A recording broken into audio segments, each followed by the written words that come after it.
అందరికీ నమస్తే. నేను మీ Keerthi. Welcome to Keerthi kitchen. ఈరోజు నేను చికెన్ పులుసు తక్కువ ఇంగ్రీడియంట్స్ యూజ్ చేసుకొని బ్యాచిలర్స్కి యూజ్ అయ్యే మాదిరిగా ఎలా చేయాలో చేసి చూపిస్తాను. దీనికోసం నేను ముందుగా ఒక 1/2 kg చికెన్ వరకు తీసుకున్నాను. దీంట్లో కొంచెం పసుపు వేసి, కొంచెం సాల్ట్ వేసుకొని, కొంచెం వాటర్ వేసుకొని కొంచెం సేపు ఉడకబెట్టుకున్నాను.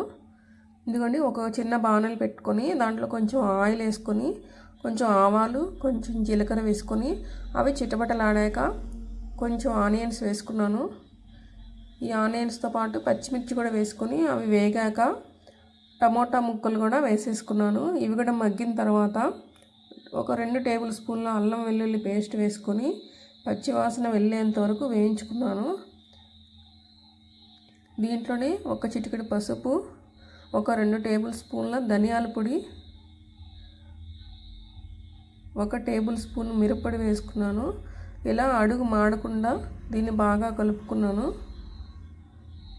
ఇదిగోండి, దీంట్లో ఉడకబెట్టుకున్న చికెన్ అయితే వేసేసాను.